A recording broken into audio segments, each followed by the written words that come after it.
오늘은 세상이 두려워하는 사람이라는 제목으로 하나님 말씀 증거하겠습니다. 오늘 날씨가 많이 덥고 힘들고 하지만 오늘도 주님 앞에 나와 예배하는 저와 여러분 위에 하나님의 크신 은혜와 축복이 함께 하시기를 간절히 축원합니다. 속담 중에 이런 속담 들어보셨죠?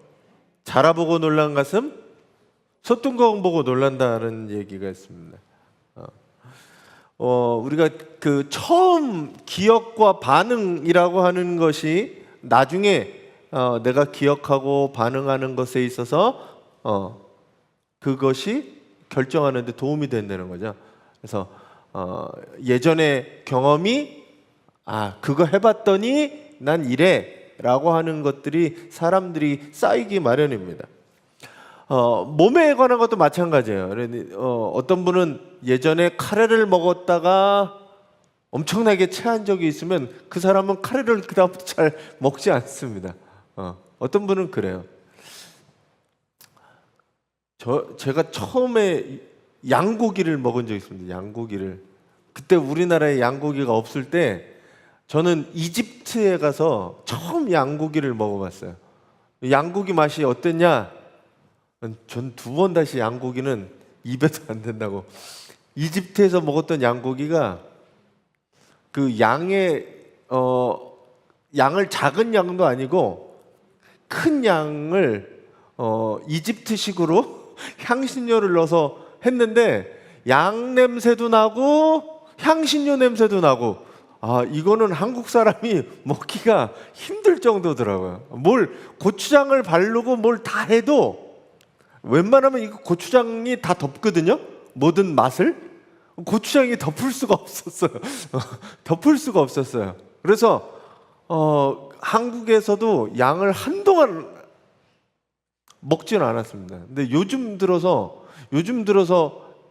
우리나라에 들어오는 양은 1년 미만 이 어린 양을 가지고 이렇게 들어오는 것 같아요. 그래서 양꼬치집도 생기고 양 요리집들이 많이 생긴 것 같습니다. 그래서 지난번에 한 번은 제가 찾아서 먹지는 않는데 코스로 나온 그 양 조그만 거 이렇게 뭐죠? 갈비뼈인가요? 그거 하나를 그냥 코스로 나온 거라 어쩔 수 없이 받아서 안 먹을 수가 없어서 먹었는데 그때는 맛있더라고요. 근데 한 번 이 양고기의 극을 한번 본 것 같아서 그 다음부터는 사실은 잘 찾지는 않습니다. 첫인상, 첫 어떤 경험들 그것이 나로 하여금 뭘 갖게 하냐면 선입견을 갖게 하기 때문에 굉장히 중요합니다. 그래서 요리도 맛있는 집에서 처음 먹어봐야 다음부터 그걸 맛있게 먹을 수 있는 거죠. 오늘 이 자라보고 놀란 가슴 소뚜껑 보고 놀란다라고 하는 이 얘기가 오늘 말씀에 사실은 등장하는 이야기 중에 하나입니다. 지난주에 이어서 예수님이 이 제자들을 2명씩 해서 보내셨어요. 제자들을 2명씩 보내셔서 제자들이 예수님의 권능을 받아서 병을 고치고 귀신을 내쫓고 이런 일들을 했습니다. 이런 일들이 6장 13절에 나오고 있죠. 그리고 그 다음에 예수의 제자들이 나가서 이런 능력들을 막 펼치고 나니까 6장 14절에 뭔 얘기가 나오냐면 이 얘기가 나옵니다. 같이 한번 읽어주세요.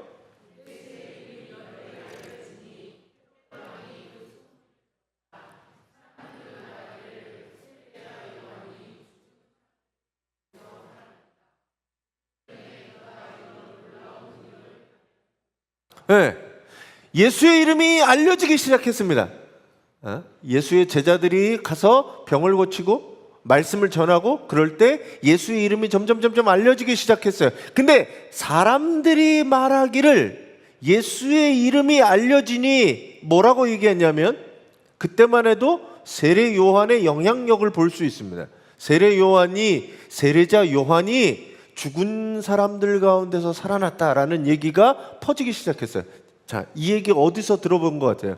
죽은 사람들 가운데서 살아났다.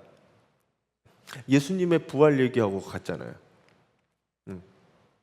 예수의 이야기, 예수의 제자들의 사역 가운데 뭐가 됐냐면 세례 요한이 다시 부활했다라고 하는 것들이 사람들에게 있어서 소문이 되어졌다라는 거예요.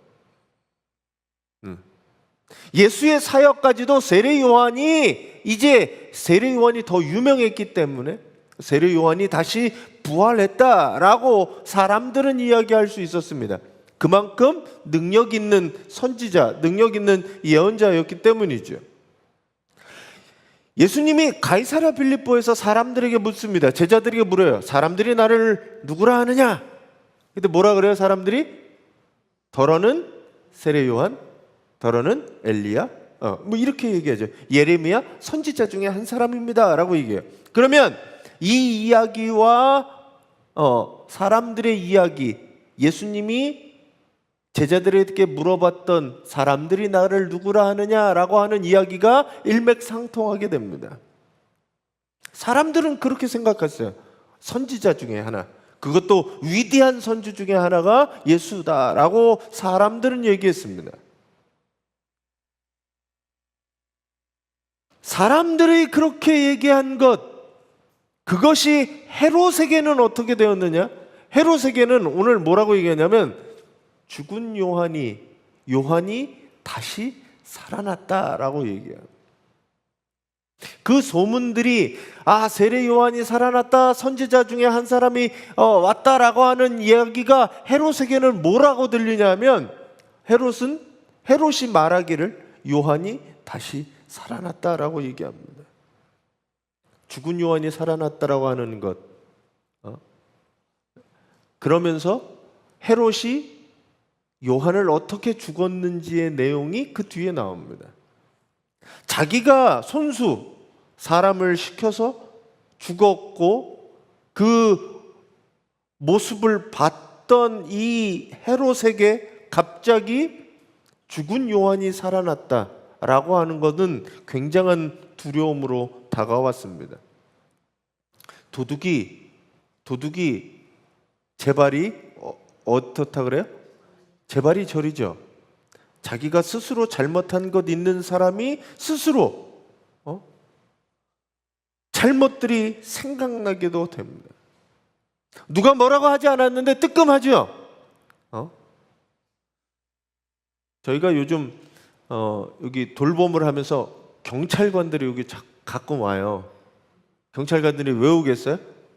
교회 안에 애들을 경찰관이 돌봄하는데 여기 왜 오겠어요? 애들을 지키려고, 그죠? 애들을 사고 나지 않게, 그리고 외부에서 이상한 침입자가 오지 않도록 지켜줍니다. 근데 애들은 뭐라 그러는 줄 아세요? 경찰이 오면 무서워해요. 근데 이해가 안 가. 저는 사실은 경찰이 오면 무서워. 경찰이 왜 왔어요? 우리 잡아가려고 그래요? 뭘 그렇게 얼마나 잘못을 했으면. 그러니까 자기가 한 별관 아닌 잘못들도 다 기억이 나갖고 무서운 거예요. 경찰이 너네들을 왜 잡아갔니? 근데 경찰관 하면 우리나라 이 순사 개념 때문에 그래요. 이 옛날에 일본 순사가 잡아간다라고 하는 개념이 이 경찰로 오면서, 근데 요즘 뭐 잘못을 안 했는데 경찰이 무서울 리가 없잖아요. 스스로 지은 죄들이 생각날 때 뭐 하게 되느냐? 뜨끔하는 거죠. 오늘 헤롯이 그런 겁니다. 헤롯이 자기가 과거에 오늘 얘기들을 쭉 보면 헤롯이 세례 요한을 어떻게 생각했는지 나오게 됩니다. 비록 나를 욕하고 나의 잘못을 질책했지만 그래도 헤롯은 그 사람이 의로운 사람으로 여겨서 죽이면 안 된다고 생각했어요. 참 헤롯 이 안티파스라고 하는 사람이 이거 헤롯 대왕하고는 다릅니다. 헤롯 대왕의 아들이에요. 안티파스가 지금 나오는 헤롯은. 헤롯 이 안티파스는 비록 이 세례 요한이 나에 대한 잘못들을 지적하고 그랬음에도 불구하고 그게 견디기 힘들 정도로 번민했음에도 불구하고 이 사람이 말이 옳았고 하나님의 말씀이라고 생각해서 의로운 사람이라고 생각해서 이 사람을 죽이는 것들을 달가워하지 않았습니다. 그렇게 왕의 권력으로 쉽게 죽일 수 있지만 죽이지 않았어요.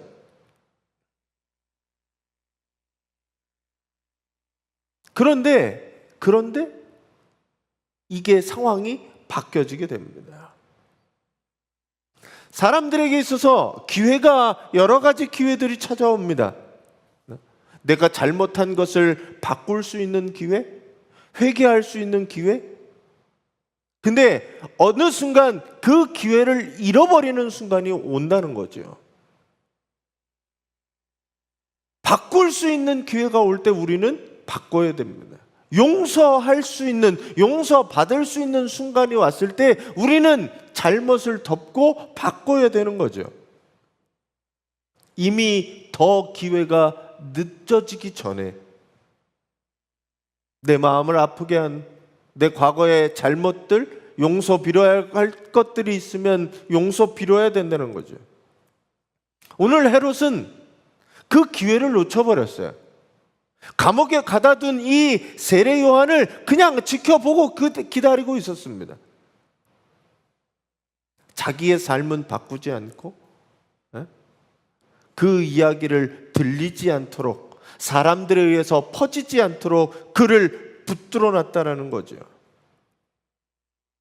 전 여러분들에게 다가오는 질책들, 그리고 그 옳은 말들에 대해서 내가 스스로 나를 돌이킬 수 있는 기회가 있기를 간절히 바랍니다. 회개할 수 있는 기회가 우리에게는 주어져요. 그 시간을 놓치면 회개할 수 있는 기회조차 없어져 버리게 됩니다. 하나님 앞에서도 마찬가지입니다. 하나님의 말씀을 듣고 내가 회개할 수 있는 기회, 나중에 하지요, 다음에 하지요, 그 기회가 우리에게 없어질 수 있다는 거죠.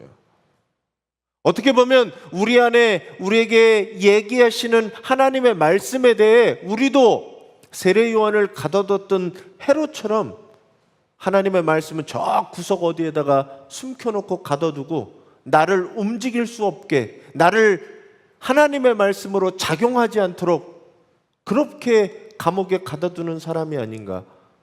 다시 돌아보시고 하나님의 말씀을 듣고 회개의 시간들을 여러분들의 삶에 가지시기를 간절히 바랍니다. 그러니까 무서운 거예요. 자, 헤롯의 두려움은 사실은 요한의 두려움보다는 다른 두려움이 더 있었기 때문에 헤롯이 요한을 죽이게 됩니다.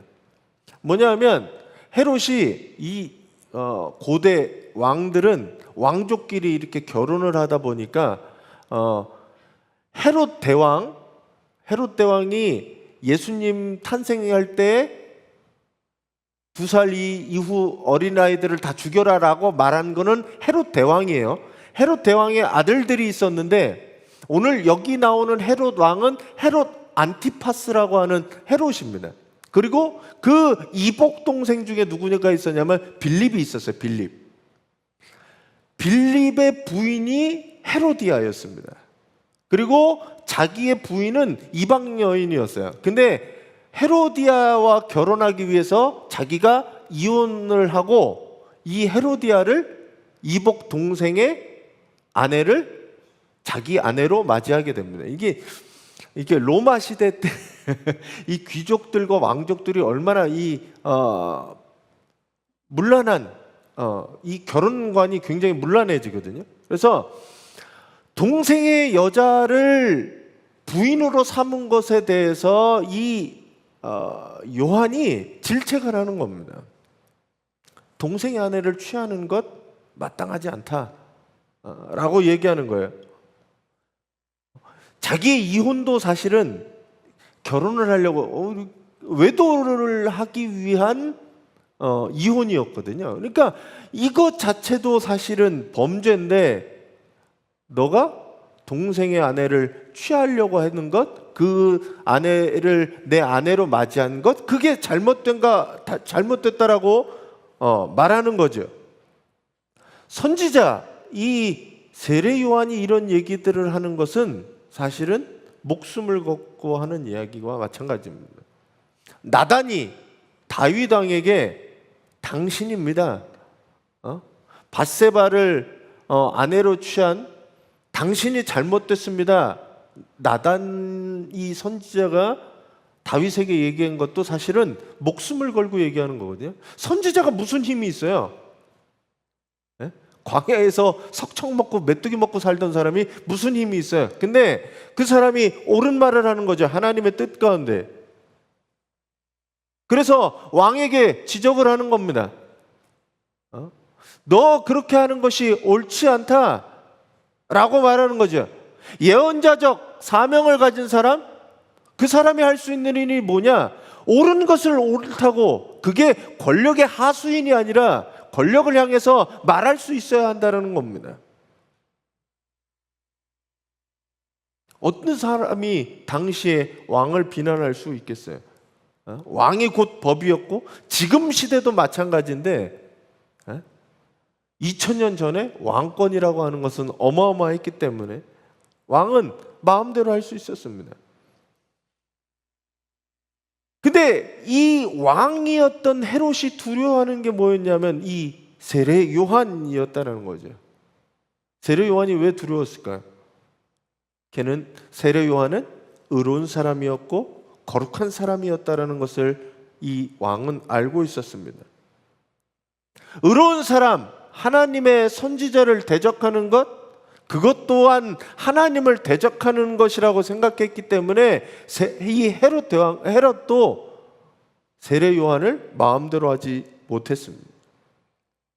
그런데도 불구하고 오늘 사건으로 인해서 헤롯이 요한을 죽이게 되죠. 그리고 마음에 괴로움을 느낍니다. 그 괴로움 가운데 다른 역사가 일어나니까 세례 요한이 다시 살아났나 보다라고 하는 이 두려움이 폭발하기 시작한 거예요. 왜 그렇게 되었느냐? 26절에 이렇게 표현하고 있습니다. 같이 한번 읽어주세요.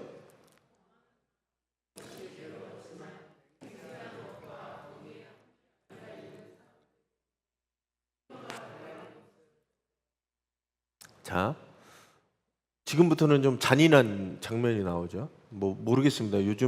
요즘 세대가 더 잔인한지, 과거 옛날이 훨씬 더 잔인한지 잘 모르겠어요. 근데 하여튼 로마 시대 때는 이 잔인성들이 그냥 보여졌으니까 우리가 잘 아는 글라디에이터, 검투사, 이 사람들이 다 로마 시대에 그냥 죽고 죽이는 걸 아이들도 그냥 봤으니까요.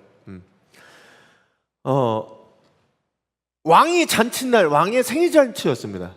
헤롯 왕의 생일잔치였어요. 그래서 사람들을 불러 모았죠. 천부장도 불러 모으고 갈릴리의 귀인들도 불러 모으고 거기서 이제 잔치를 벌이고 있었어요. 그러던 중에 흥이 오르자, 그러면 사람들이 흥에 오르면 춤추고 놀고 이렇게 하잖아요. 음주 가무가 막 하잖아요. 그 가운데 이 헤로디아의 딸이 춤을 추게 됩니다. 어떤 춤을 췄는지 잘 모르겠어요. 근데 헤롯 마음에 흡족했나 봐요. 헤롯이 기쁘고 즐거워서 내가 너 소원을 들어주겠다라고 얘기하죠. 근데 나라의 절반이라도 줄 테니 소원을 얘기하라라고 하고 맹세까지 하게 됩니다. 그러자 소녀가 가서 어머니한테 물어보죠. 내가 무엇을 달라고 하면 됩니까? 그랬더니 이 소녀가, 어머니가, 헤로디아가 평소에 악감정을 가지고 있었던 세례 요한의 목을 쟁반에다 담아 달라라고 얘기하라고 하죠. 그래서 소녀가 갑자기 많은 사람들 앞에 소원이 있습니다. 그 소원은 세례 요한의 목을 쟁반에다 담아, 소반에다 담아 가져다 주십시오. 이렇게 얘기하죠. 그 얘기를 들은 제가 볼 때는 그 가운데 있었으면 천부장도 있고 여기 갈릴리 귀인들도 있고 많은 사람들이 잔치에서 막 술 먹고 즐겁게 놀았단 말이죠. 그러다 갑자기 세례 요한의 목을 갖다 달라고 하는 그 이야기가 어떻게 들렸을까, 사람들에게. 갑자기 막 즐겁다가 조용해지지 않았을까 생각합니다. 누구도 하나 거기에 잘했다고 박수 칠 수 있는, 즐겁게 웃을 수 있는 사람이 없었을 것 같아요. 숙연해지면서 싹 분위기를 차갑게 냉랭하게 바꿨죠. 왕은, 이 헤롯은 마음이 괴로웠지만이라고 표현하고, 여기 마가는 이렇게 얘기하는 거예요. 마음이 괴로웠지만, 마음속으로 헤롯 왕의 마음은 괴로운 마음이 있었다라고 마가는 보는 겁니다. 그런데에도 불구하고 거기에 맹세한 것, 그리고 사람들의 눈치, 인기, 이런 것들을 생각할 때 어쩔 수 없이 소녀가 달라는 것을 거절할 수 없게 됩니다.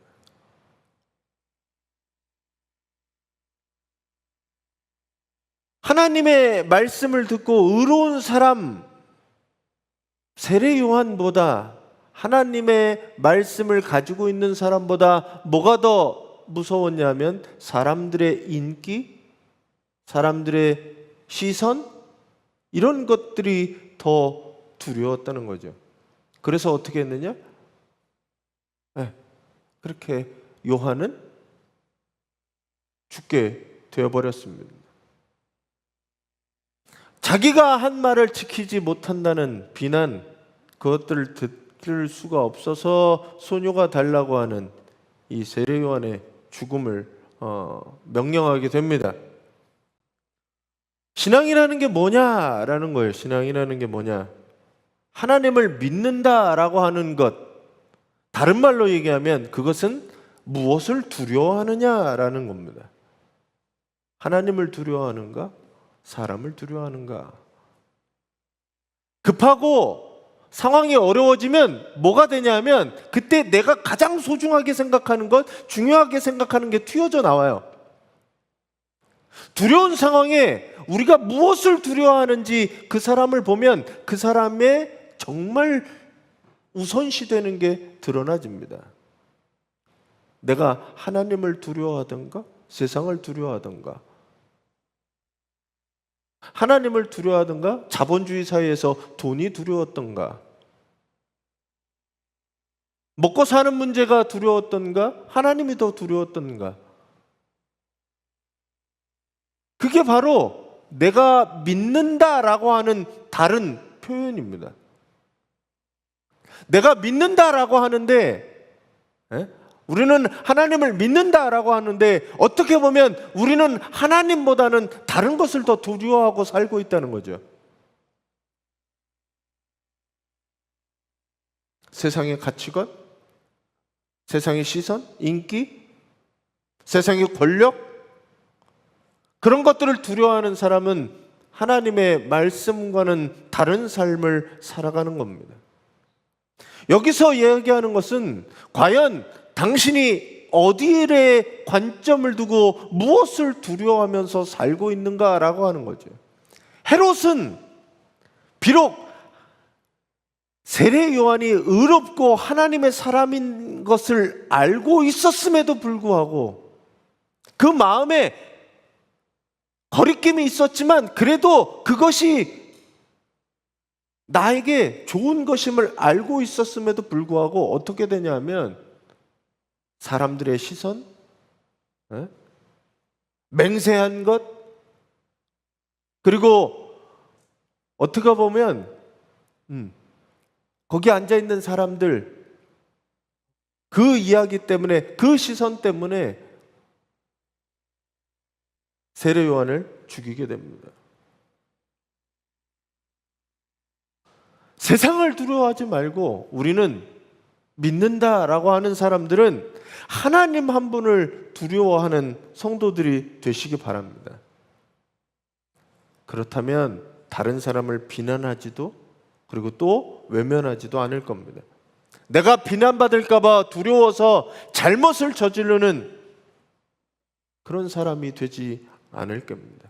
그리고 내가 그렇게 다른 사람을 비난할 만한 자격이 없다는 것도 우리는 스스로 알게 됩니다. 내가 무엇을 두려워하는지, 내가 무엇을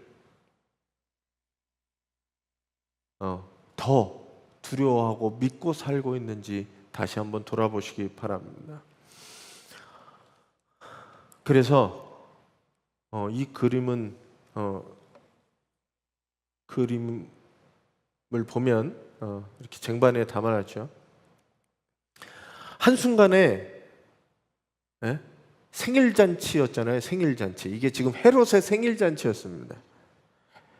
헤롯의 생일잔치는 엽기적인 이 헤로디아 딸의 소원으로 말미암아 피비린내 나는 죽음의 잔치로 바뀌었습니다. 사람의 머리가 피가 뚝뚝뚝뚝 떨어지면서 들어오는 그 냄새가 안 났겠어요? 우리가 사는 세상은 어떻게 보면 이런 세상에 살고 있습니다. 하나님보다는 다른 사람의 이목과 인기를 더 두려워하고 살죠. 그런 사람들의 잔치에 그런 사람들은 자신의 이익을 위해 남을 희생시키고 편법과 불법을 통해 자신과 자신이 속한 집단만 살아남으면 되는 이 죽음의 잔치들을 벌이고 있습니다. 우리가 살고 있는 세상이 최근에 벌어지는 유튜브의 일들, 찌양 사건 아세요? 찌양 사건? 어마어마한 수익금에 대한 것들을 전 남친이라고 하는 그런 사람이, 그리고 그 주변에 지금 검은 돈들이 오고 가면서 정신없게 됩니다. 나만 아니면 되는 거예요. 나만 아니면 되는 거예요. 그 죽음의 잔치를 계속 해가는 거죠. 누구 하나는 희생양을 삼아서 그 사람은 맞고 그 사람의 고통을 통해 자기의 이득들을 계속 얻어갔다는 거죠. 세상은 그런 거죠. 점점 더 누구의 약하고 가난한 사람들의 삶을 대변해 주진 않습니다. 어떻게든 남의 것을 빼앗아서 나만 배부르면 되는 사기꾼들이 판치고 다른 사람의 희생을 강요하는 그런 세상에 우리는 살아갑니다. 이 죽음의 잔치를, 헤롯의 잔치들을 우리는 살아가고 있다는 거죠. 겉으로는 화려해 보이고 부유해 보이고 권력이 많아 보이나 그곳에서는 의로움은 사라지고 오히려 부정부패와 죽음, 속고 속이고 서로를 난도질하는 그 일들이 우리 삶에 벌어지고 있다는 겁니다.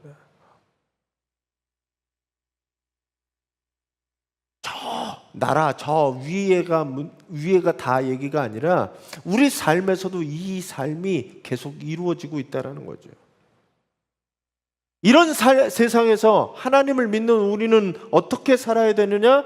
세상보다는 하나님을 두려워하면서 살아야 합니다. 말씀을 소중히 생각하고 그 말씀에 귀를 기울이고 불의와 타협하지 않도록 우리는 우리를 거룩함으로 나아가야 합니다. 남을 희생시키는 죽음의 잔치에서 모두가 즐겁고 서로 상생할 수 있는 생명의 잔치로 우리는 바꾸어야 합니다. 오늘 본문에서 헤롯은 누굴 두려워하고 있습니까? 요한을 두려워하죠. 예수의 제자들을 통해 요한이 다시 살아났다고 생각하고 그 요한을 두려워하고 있습니다. 요한은 왕도 아니었어요. 장수도 아니었어요. 그냥 광야에서 살는 가난하고 힘없고 돈 없는 그냥 그런 사람이었습니다.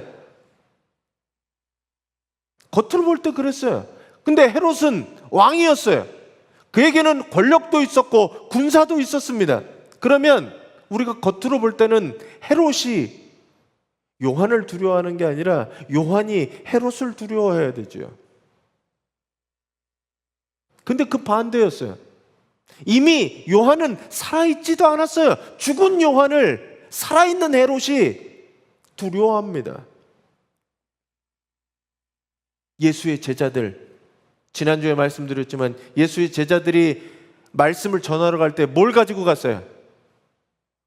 다 두고, 돈도 가지지 말고 지팡이랑 신발이랑 가지고 가라라고 얘기했거든요. 옷도 한 벌만 가지고. 아무것도 없는 거지와 같은 예수의 제자들이 왜 헤롯이 두려웠겠습니까? 왜냐하면 예수의 제자들은 의로움이라는 것 때문에, 예수의 제자들은 예수의 권능으로 나아갔기 때문에 세상의 권력과는 다른 길을 걸었기 때문에 헤롯에게는 두려움이 대상이 되었다는 거죠. 정말 무서운 사람, 세상이 두려워하는 사람은 누구냐? 돈이 많아지면 세상이 두려워하는 게 아니라, 권력이 높아지면 세상이 두려워하는 게 아니라, 세상으로 타협되지 않는, 돈으로 매수되지 않는, 하나님의 말씀 때문에 다른 것에 세상 불의와 세상 권력과 타협하지 않는 사람이 무서운 겁니다. 저 사람은 안 돼. 아무리 저 사람을 회유하려고 해도, 협박하려고 해도 저 사람은 안 돼. 그런 사람이 무서운 거죠. 500만 원이면 바뀌는 사람? 그 사람이 무서울 것 같으세요? 1000만 원, 1억이면 바뀌는 사람? 그 사람이 무서울 것 같으세요? 그게 아니라 돈으로 어쩔 수 없는, 돈으로도 해결되지 않는 사람, 그런 사람이 무서운 거죠. 세상이 감당할 수 없는 사람은 하나님의 뜻에 올곧게 이리저리 세상 것에 기울이는 사람이 아니라 하나님의 말씀을 바라보고 그 길로 가는 사람, 비록 가진 것이 없다 하더라도, 비록 그가 권력이 없다 하더라도 하나님의 말씀에 의로운 사람은 세상이 겁내고 두려워하는 사람입니다. 세상의 죽음의 잔치들을 갈아엎고 사람들을 살려내는 예수 그리스도의 이 생명의 잔치들을 만들어가는 여러분들이 되시기를 간절히 바랍니다.